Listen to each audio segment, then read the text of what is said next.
Schilling and the Schilling Show on News Radio 98.9 and AM 1070 WINA.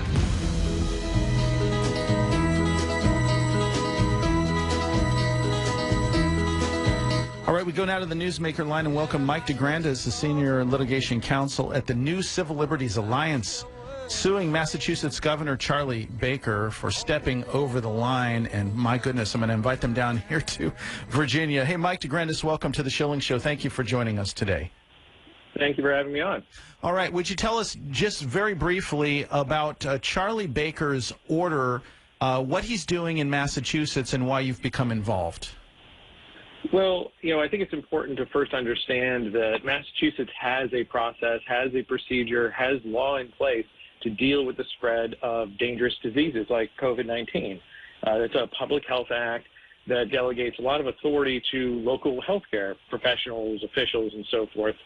But Governor Baker didn't see fit to use that act. And so one of the questions before the highest court of Massachusetts is, does the governor have the authority to ignore an on-point act meant to protect Massachusetts citizens' health and instead employ a Cold War-era Civil Defense Act that gives him broad, sweeping authority to shut down businesses, to close schools, and so forth?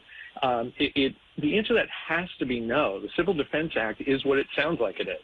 It is designed to protect Massachusetts from invasion, armed insurrection, or other cataclysms that have the impact of invasion and armed insurrection. So you've brought suit against the governor in his misapplication of the law. What has been the legal defense, or have they made any statements in defending what they've done? They haven't had any filings in this case yet. We just filed our opening brief.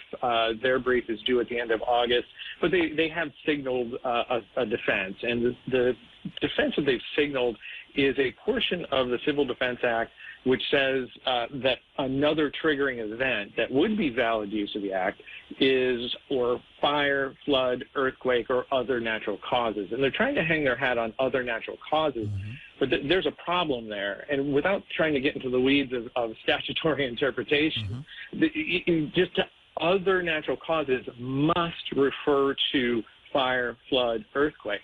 If it doesn't refer to that restricted view, then what doesn't the governor have authority to do? Because we all agree that if there was an invasion, so a man-made disaster, the governor could implement the Civil Defense Act.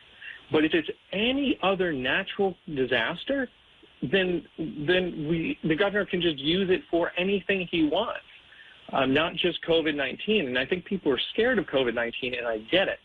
And there are certain roles that the government can play to help protect citizens. But when you overstep your bounds like this, it isn't a one-way street. What happens if Massachusetts gets worse, as many states are? What happens with the next pandemic? Is the governor just going to shut everything down again? And we also have some due process and free assembly issues with this as well. Mike DeGrandis, and we've got just about a minute left, but this is so important because we're seeing the overreach here in Virginia with Governor Northam. We're seeing it with Governor Gavin Newsom in California, but across the country. And if it were not for people like you and the new Civil Liberties Alliance, I shudder to think what would happen next time, because these people seem to believe they have unfettered power. Yeah, thank you. That is absolutely true. And they're using this power. Again, it's not a one-way street. They can use it for bad as well as good. If it's only about policy, I agree with this policy, that's too limited, too narrow a view. You've got to appreciate that the constitutional order of things is absolutely essential and the best way to keep you healthy and safe. Indeed it is. If people would like to get more information about the work you're doing at the new Civil Liberties Alliance or support your efforts, because I know that all of this litigation costs money, how can we help you? Well, the best way to do that, thank you, is at NCLALegal.org, NCLALegal.org. There's an opportunity to learn more about this case and some of our other civil rights work, and an opportunity to donate. I hope people will take advantage of it, and we'll be following very closely what happens in Massachusetts and also the other cases that you have going on across the country. Mike DeGrandis, thank you for joining us today on the Schilling Show. Thanks for having me on.